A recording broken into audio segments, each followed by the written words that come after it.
à Abidjan. Nous sommes aujourd'hui avec M. Dibouba Karabat. Vous connaissez chez nous au Sénégal comment Charles Clinton, on va dire son prénom, ensuite on va répéter énormément son nom de famille. Ah bon? Avec vous, on va dire Dibouba Karabat. Ah d'accord, ok, ça va. Magnifique. Et la canne, ça se passe? Oui, ça se passe très bien, ça se déroule bien. On a senti qu'aujourd'hui, il y a beaucoup d'évolution au niveau des équipes africaines.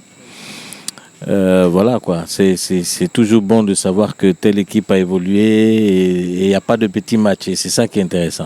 On va y revenir pendant notre entretien, mais on va commencer par votre parcours. Pouvez-vous revenir un tout petit peu sur votre parcours jusqu'ici? L'émission là, c'est combien de temps? Parce que moi, mon parcours là.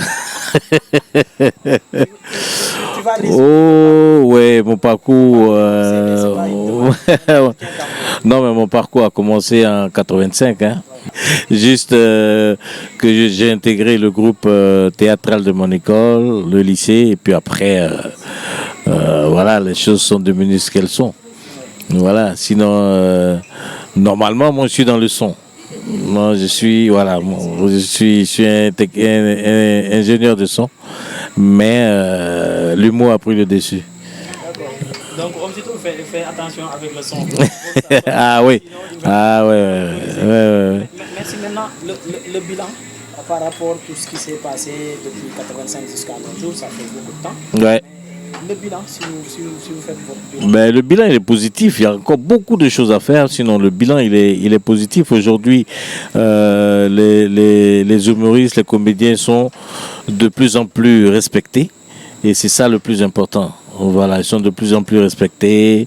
On essaie quand même de montrer aux yeux du monde que voilà, aujourd'hui on peut remplir les grandes salles en Europe. On a fait le Casino de Paris, on a fait Folie Bergère, et donc voilà quoi, un peu petit à petit on est en train de montrer que bon voilà, on peut aussi jouer dans les salles mythiques en Europe, aux États-Unis et tout. Ouais, là par exemple dans peut-être deux mois on ira à la salle Apollo, où les grands artistes James Brown, Michael Jackson, tout ça ont joué là-bas. Voilà, c'est vraiment cette bataille aujourd'hui, et puis essayer d'amener les jeunes humoristes à travailler, à avoir de bons textes et surtout ça. Voilà. Par rapport à la Côte d'Ivoire, comme le Sénégal d'ailleurs, on taxe souvent des pays comiques. Vous confirmez, et qu'est-ce qui est dû à cela? Le Sénégal est un pays comique, le Sénégal est un pays connaisseur en matière de théâtre et d'humour. Mais nous, ce qui nous fait mal, par exemple, au Parlement du Riz, les meilleurs humoristes sénégalais s'expriment en Wolof. Et ça nous fait très mal, parce que c'est des choses qu'il faut traduire, il faut essayer de faire en français, avoir des textes en français, faire des choses vraiment bien pour qu'on puisse quand même avoir le Sénégal dans le Parlement du Riz. On a fait plusieurs saisons sans le Sénégal parce que personne n'envoie son texte. Ça nous fait mal, parce que c'est toute l'Afrique francophone qui est subsaharienne surtout, qui nous intéresse. Entre parenthèses, pour cela, je vais vous donner des contacts. Il y a des Sénégalais qui font des one-man shows en français comme en anglais. Je vais vous donner quelques Merci. Et il y en a plein. Merci. Vous ne les connaissez pas, mais on va vous donner des contacts pour cela. Merci. Par rapport au Sénégal toujours, est-ce que vous connaissez vraiment ce pays? Vous m'avez dit tantôt. Oui, je ne peux pas dire que je connais vraiment ce pays. Moi, j'étais au festival de... comment on appelle la ville là? Dakar. Non, pas Dakar. Non, pas ça. Saint-Louis. Voilà, l'ancien directeur de l'école... je ne sais plus s'il est directeur là-bas, mais on est allé à Saint-Louis. Je connais un peu Dakar, pas beaucoup, mais je connais un peu Dakar quand même. Voilà, et j'ai des amis là-bas d'ailleurs qui sont très bien, mais qui font trop manger le tchèp.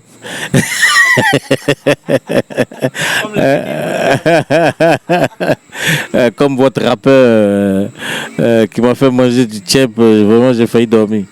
C'est qui, Awadi? Awadi, oui, très sympa. Par rapport au Sénégal toujours, est-ce que vous connaissez d'autres artistes, chanteurs? Ah si, on allait faire, on a joué au Dakar faire son humour.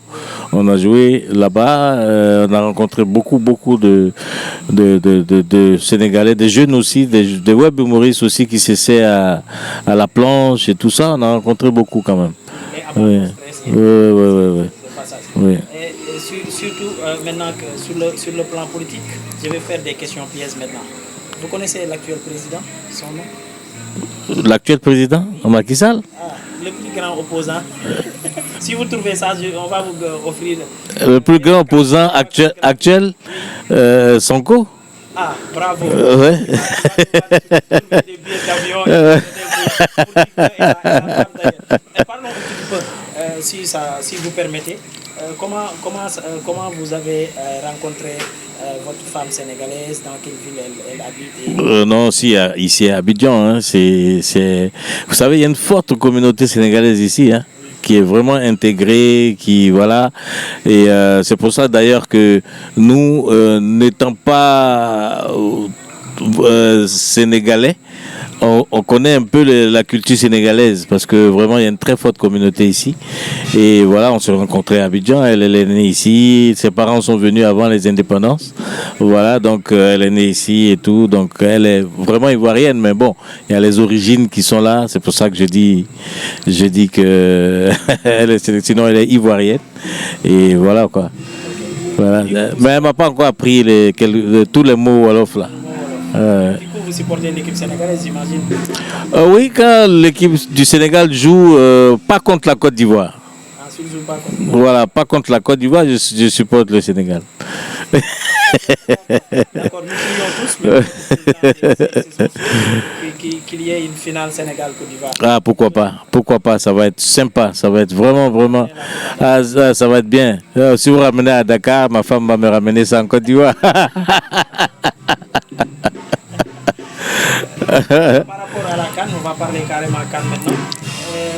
Votre boulot, on le suit. Ouais. Mais comment ça se passe, les préparations, les répétitions, l'inspiration, les textes. Comment vous réussissez chaque soir à amener quelque chose de... Ouais, mais on écrit d'abord et puis on essaie de discuter entre nous.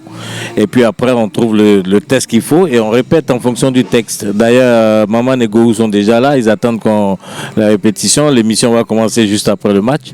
Et donc voilà, quoi. On écrit d'abord et après, on choisit, on discute, on trouve les idées, on les assemble et tout. On trouve le texte type. Et maintenant, on commence à répéter en fonction du texte qu'on a arrêté. Maintenant, par rapport à l'organisation de la CAN, vous nous avez tellement vanté que c'est la meilleure CAN, ça sera la meilleure CAN de l'histoire des CAN. Est-ce que vous êtes toujours optimiste par rapport à cela? Vous savez, la CAN a été organisée ici en 84, donc 40 ans après. C'est normal que ce ne soit pas la même chose. On ne fait pas de concurrence pour dire qu'on aura la CAN mieux que d'autres pays qui ont organisé. On fait avec les moyens de bord. Et nous, on trouve que ce qui a été fait est bien et jusqu'à présent, parce que le plus important, c'est pas seulement la cérémonie d'ouverture, c'est aussi l'accueil.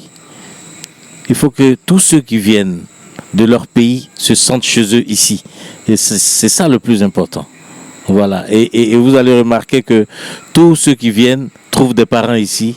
Voilà. Et ça se passe très très bien. Sur ce côté-là, 10 sur 10, ce sont les 10 sur 10. Par rapport aux jeux, on va aller directement sur le terrain maintenant. Comment vous trouvez le niveau et la qualité du jeu? Non, c'est bon, hein, on a un bon niveau. Il y a quelques équipes qui sont peut-être à leur première CAN, qui ne sont pas encore imprégnées dans la chose. Mais les habitués, vous voyez, vous avez senti, hein, quand on prend la Côte d'Ivoire, quand on prend le Sénégal, quand on prend le Maroc, quand on prend l'Algérie, quand on prend le Congo qui est en train de jouer en ce moment, quand on prend le Cameroun qui ne s'est pas encore retrouvé, on suppose que c'est le premier match, mais le Cameroun va se réveiller. Et voilà, ça se passe très bien. Ça se passe très bien. On a les gens les équipes qu'on attendait sont là. Et donc, on a l'Égypte qui a bien démontré que, bon, avec quelques difficultés, mais les équipes sont là et ça se passe très bien. Et seulement, on a des découvertes et c'est ça qui fait quand même quelque chose de très important dans cette CAN. On a senti que les équipes ont évolué énormément et il n'y a pas de petites équipes. Il n'y a pas de petites équipes. Les favoris même sont en train de réfléchir. On va parler de l'équipe ivoirienne. Oui. Comment vous le trouvez et est-ce que vous êtes confiant que l'équipe va aller jusqu'au bout? Oh, vous savez, chez nous en Côte d'Ivoire, on dit on ne monte pas son village avec la main gauche. Voilà. C'est-à-dire que quand tu veux parler de ton village, là, tu parles de ton village en bien. Voilà. La Côte d'Ivoire, on a vu tous les premiers matchs de toutes les équipes. Moi j'appelle ça les matchs textes. Seulement, il faut faire un effort pour pouvoir rentrer dans la compétition à partir du deuxième match. Sinon, les premiers matchs, on vraiment reconnaît pas. Il y a la pression et surtout qu'on joue chez nous. Il y a beaucoup de pression, mais je pense que ces jeunes-là sont quand même aguerris. Ils auront la tête sur les épaules et puis ils vont avancer. Moi, j'ai confiance. D'accord. Et s'il y a une équipe qui vous fait peur, c'est laquelle? Le Sénégal est très en forme. Ça, il faut le reconnaître. Le Sénégal est très en forme. Le Maroc aussi.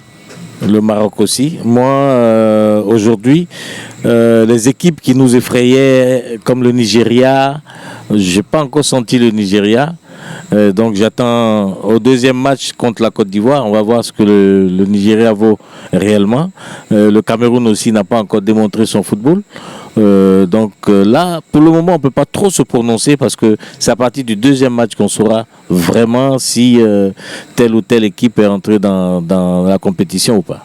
Je vais devoir encore tester vos connaissances sur le Sénégal et on va terminer avec ça. Ouais. Vous, à part Sadio Mané, quel autre joueur sénégalais vous connaissez? Pourquoi à part Sadio Mané? Parce que tout le monde connaît Sadio Mané. Pourquoi à part Sadio Mané? Même les Chinois. Sadio Mané. Non. En fait, moi, je ne suis pas trop foot. On va parler culture. Voilà, culture. À part Youssou Ndour, quel autre? Awadi? Awadi? Ben oui. Non, je parle des chanteurs malakans, je ne parle pas des rappeurs. Il y en a deux. Je vais me donner des indices. Hein? Donnez-moi des indices. L'un qui tape fort actuellement, son père était... Il y a Viviane Dou quand même qui fait ça, non? Oui, il y a Viviane Dou. Il y a aussi... comment il s'appelle? Oh là là. Celui qui tape fort actuellement, son papa était chanteur aussi. Non. Je vais donner le nom d'un ancien génération Youssou Ndour. Oh là là, j'ai oublié, j'ai ça.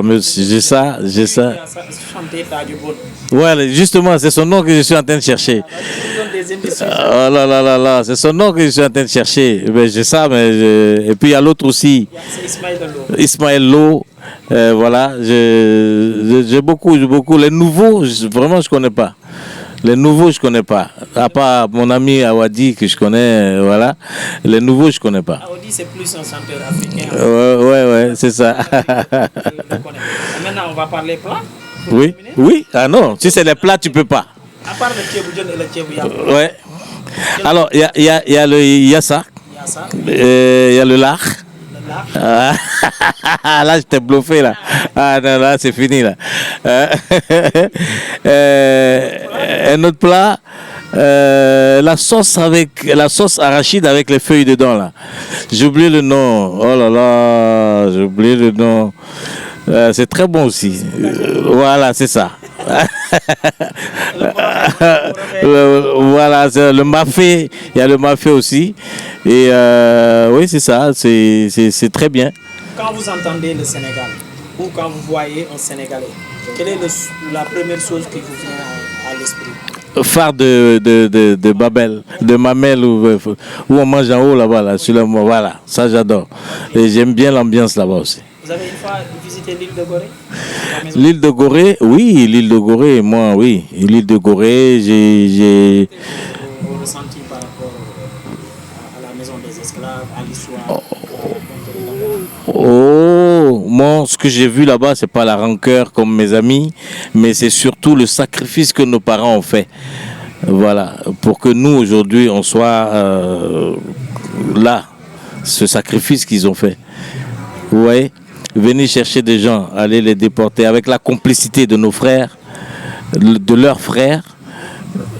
Et tout ça, quand on regarde, ça nous donne des leçons. Et aujourd'hui, l'Afrique est en train d'ouvrir les yeux et l'esclavage, c'est fini.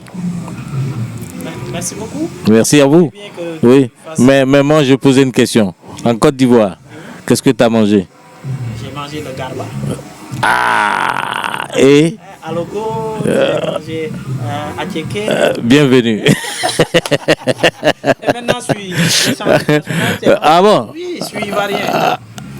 Tout le monde à la maison. Là. D'accord, d'accord. Donc tu fais ta demande et puis on te donne la nationalité. Il y a tout le monde chez nous ivoiriens. Ah bon? Oui, là-bas au Sénégal, c'est le sous. C'est la même danse. Ouais, mais là, je suis en train de m'entraîner pour le mbala. Là. Ma prochaine arrivée au Sénégal, je vais danser le mbala sur scène. Vraiment un mot pour Seneweb, le premier site.